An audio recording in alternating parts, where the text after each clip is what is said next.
A ação espiritual das falanges de Ismael, reunidas ao esforço dos elevados espíritos que reconstruíam as energias portuguesas, intensificava-se cada vez mais no coração das duas pátrias irmãs.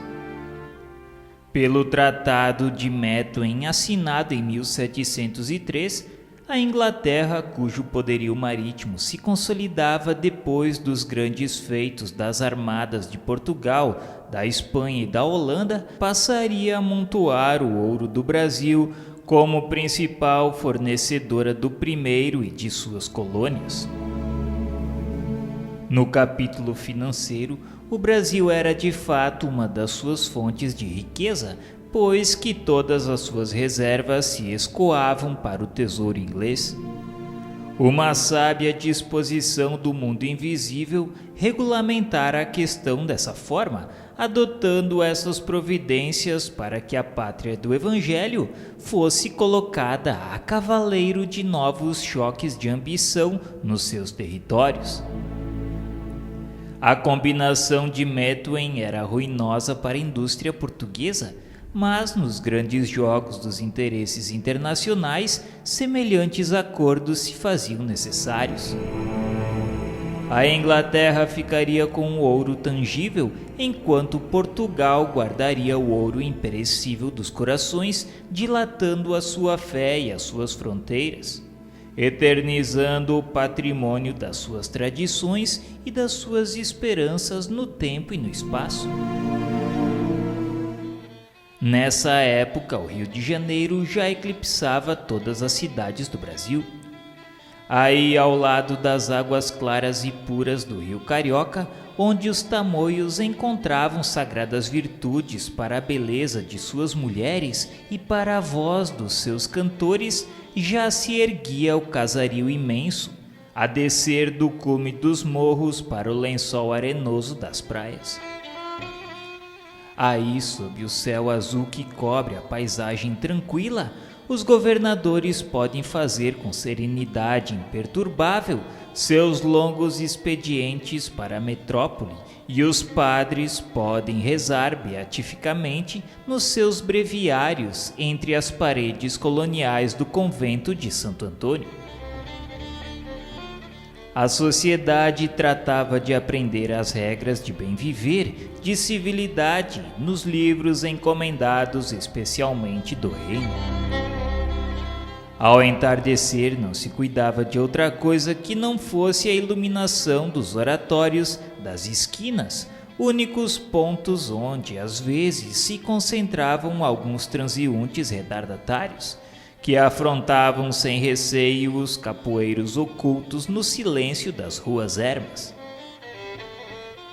De qualquer modo, porém, às 8 horas da noite não se encontrava mais ninguém pelas vielas escuras, com exceção dos dias de grande gala, em que o governador comparecia pessoalmente às festas populares, tendo todos o cuidado de ir a esses folguedos de rua com os elementos precisos para a iluminação do caminho no regresso à casa. O Rio de então, como as demais cidades, não só do Brasil, mas também de Portugal, não primava pela higiene e pela limpeza.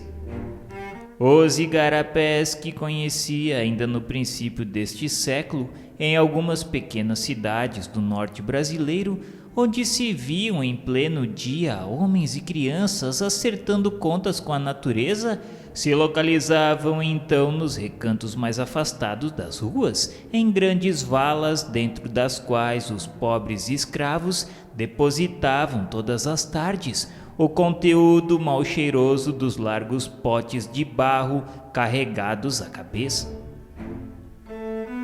Alguns forasteiros ilustres que nos visitaram naquela época arquivaram tristes impressões do Brasil dos vice-reis, cheio dos mais espantosos quadros de imundície.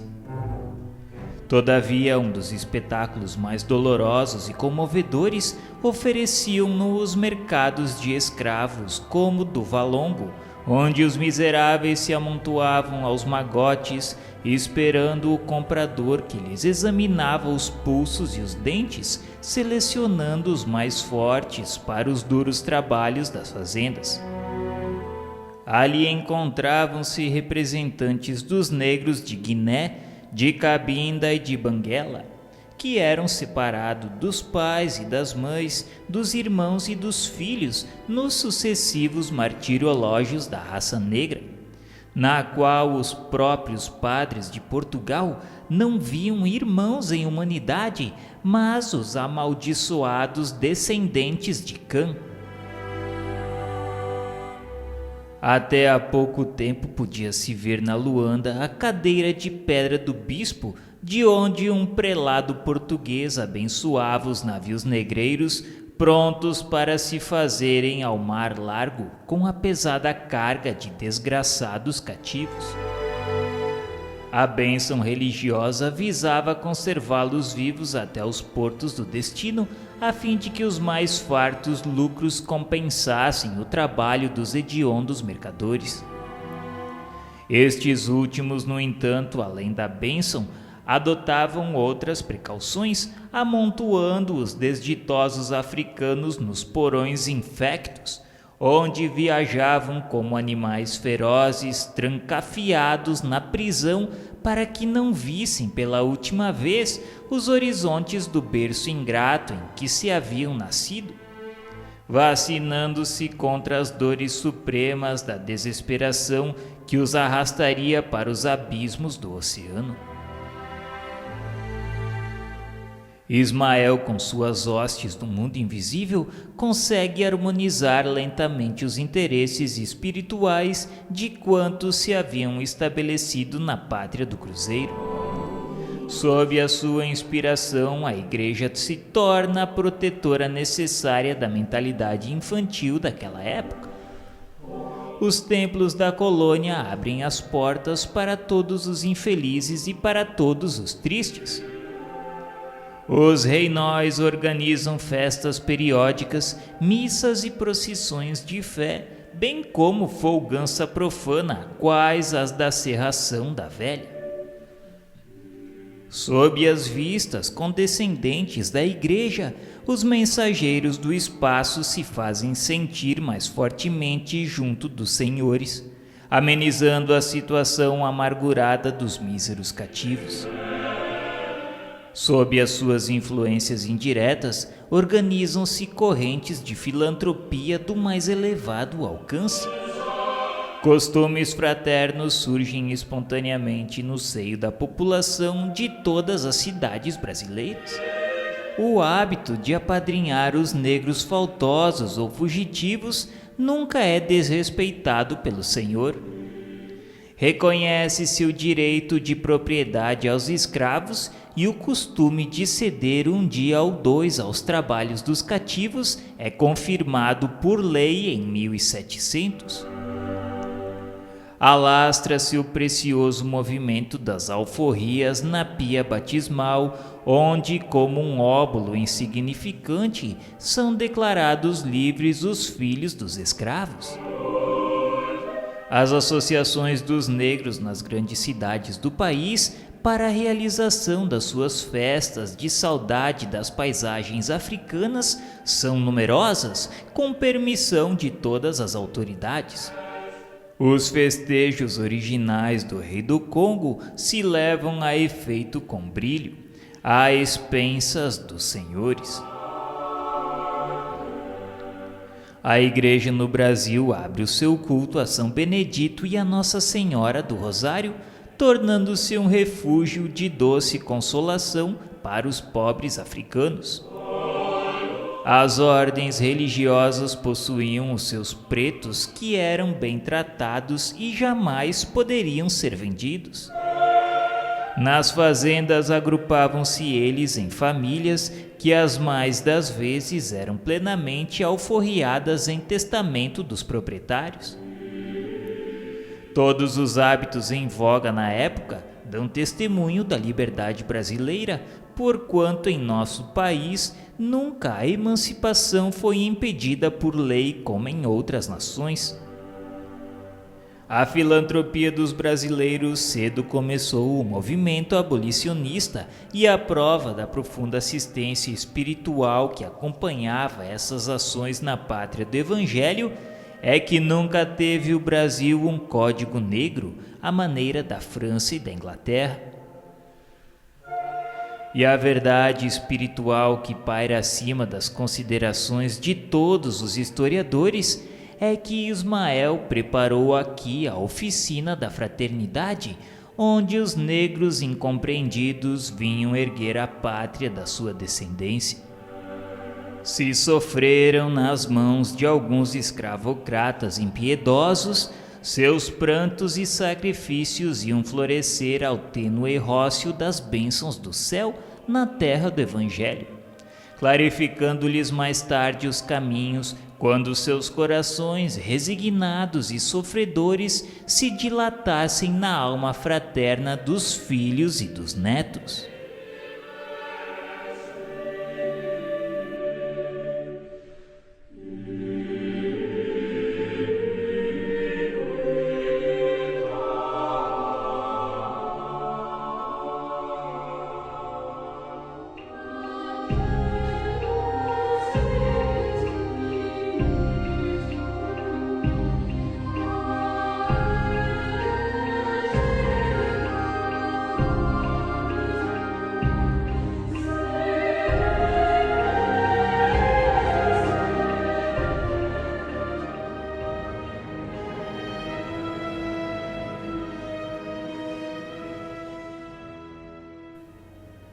Após o reinado de esbanjamento de Dom João V, sobe ao trono de Portugal Dom José I como o quinto rei da dinastia Bragantina.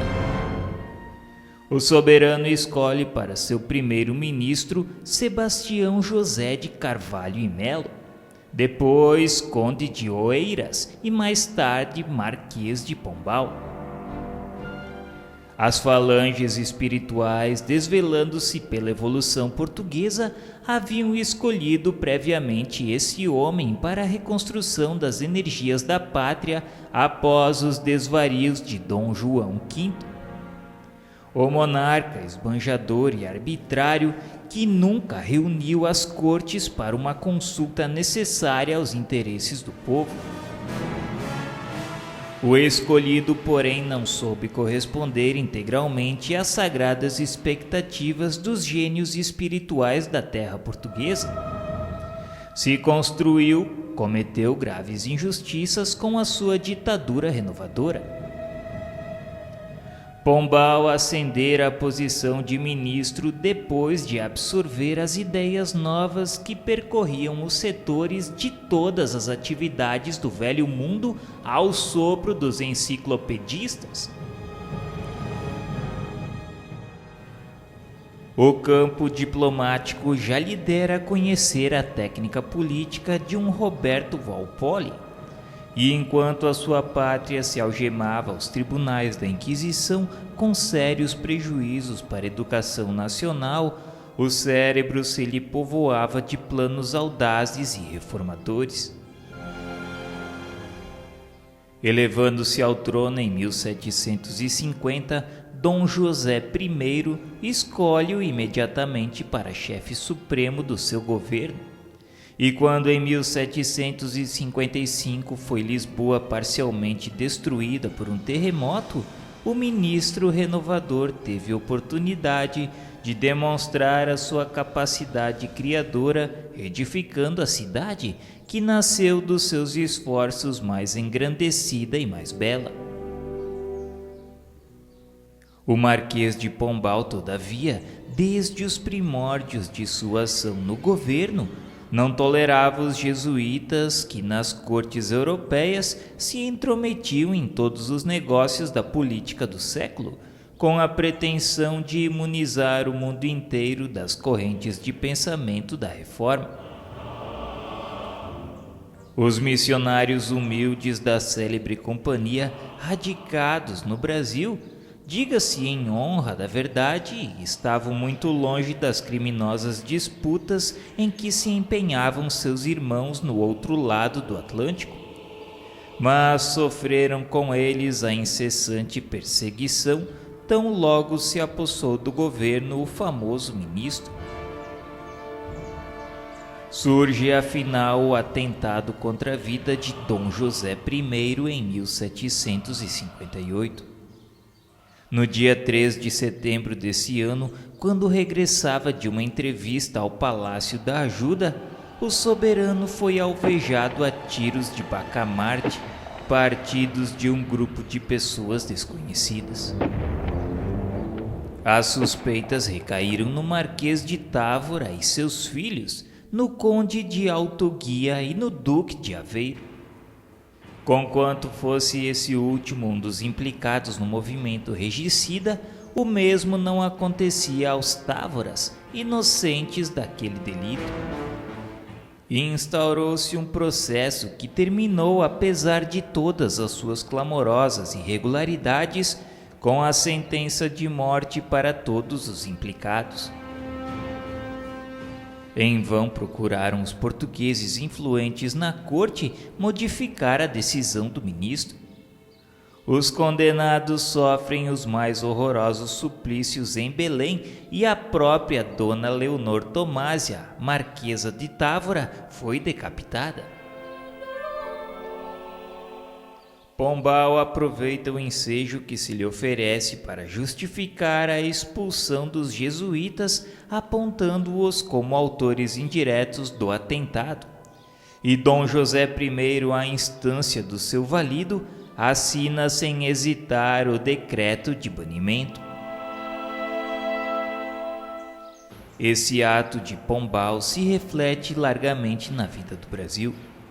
Todo o movimento de organização social se devia na colônia aos esforços dos dedicados missionários. O clero comum possuía escravos numerosos e chegava a defender o suposto direito dos escravagistas, incentivando a caça aos índios e abençoando a carga misérrima dos navios negreiros. Os jesuítas, porém, sempre trabalharam no início da organização brasileira dentro dos mais amplos sentimentos de humanidade. Aldeavam os índios, aprendiam a língua geral a fim de influenciarem mais diretamente no ânimo deles, trazendo as tabas rústicas às comunidades da civilização. E foram, talvez naqueles tempos longínquos, os únicos refletores dos ensinamentos do alto, advogando o seu verbo inspirado à causa de todos os infelizes. A sua expulsão do Brasil retardou de muito tempo a educação das classes desfavorecidas. E se o ministro de Dom José I estendeu algumas vezes o seu dinamismo renovador até a pátria do Evangelho, sua ação poucas vezes ultrapassou o terreno material, tanto que mesmo alguns melhoramentos introduzidos no Rio de Janeiro pelo Conde de Bobadela, que levantou aí a primeira oficina tipográfica do país, foram por ele destruídos à força de decretos que constituíam sérios obstáculos à facilidade de educação no território da colônia. A esse tempo, observando a anulação dos seus esforços, os missionários humildes da cruz procuraram Ismael com instantes apelos. Seus trabalhos eram abandonados por força das determinações do ministro arbitrário. Suas intenções ficavam incompreendidas, suas ações baldadas, no sentido de espalharem entre os sofredores as claridades consoladoras do ensino de Jesus. Mas o generoso mensageiro pondera bondosamente aos seus dedicados colaboradores. Disse ele que muitas vezes os próprios espíritos que são escolhidos para determinados labores terrestres não resistem à sedução do dinheiro e da autoridade. Sentem-se traídos em suas próprias forças e se entregam sem resistência ao inimigo oculto que lhes envenena o coração. deixar os déspotas da terra a liberdade de agir sob o império de sua prepotência. Por mais que operem dentro das suas possibilidades no plano físico, a vitória sempre pertencerá para Jesus, que é a luminosidade tocante de todos os corações. Esclareceu que tinha que considerar, a par da tirania política que tentava destruir a sua ação, o lamentável desvio dos irmãos incumbidos de velar pelo patrimônio do Evangelho no mundo europeu. Infelizmente, eles não tinham procurado levar a luz espiritual às almas aflitas e sofredoras, clareando a estrada dos ignorantes e abençoando o rodilabor dos simples. Ao contrário, buscavam influenciar os príncipes do planeta, disputando os mais altos lugares de domínio no banquete dos poderes temporais, em todos os países aonde militava a Igreja do Ocidente. Ismael convidou todos a pedir a Jesus pelos tiranos e pelos seus companheiros desviados da consciência retilínea. Se terminavam agora uma etapa daquela tarefa confiada por Jesus, em que foi aproveitado os elementos que lhe foram oferecidos à disciplina da companhia fundada por Loyola, iriam prosseguir os trabalhos dentro de novas modalidades. Deixar aos mortos o cuidado de enterrar seus mortos, como ensinou o Divino Mestre em suas lições sublimes. Os irmãos, transformando a cruz do Cristo num símbolo de opressão e despotismo nos tribunais malditos da Inquisição, cavavam a sepultura moral de suas almas, que se amoldam ao sacrilégio e à ignomínia. Quanto aos políticos, esses tinham uma órbita de ação que não lhes era possível ultrapassar. O tempo e a experiência com a dor, eterna aliada de ambos, ensinariam às suas consciências a lei de fraternidade e de amor que esqueceram nos dias de fastígio e da glória efêmera sobre a face do mundo. Era importante orar por eles também, e que Jesus, na sua bondade infinita, acolha todos os corações sob o manto da sua misericórdia.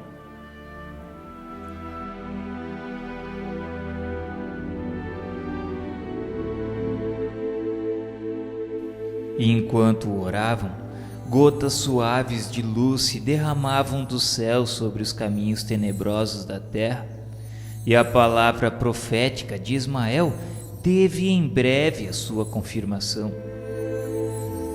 A companhia de Jesus foi suprimida pelo próprio Papa Clemente XIV em 1773, para reaparecer somente em 1814 com Pio VII. Nunca mais, todavia, puderam os jesuítas readquirir o imenso prestígio que possuíram no Ocidente. Quanto ao Marquês de Pombal, conheceu no silêncio a lição do abandono e do ouvido dos homens.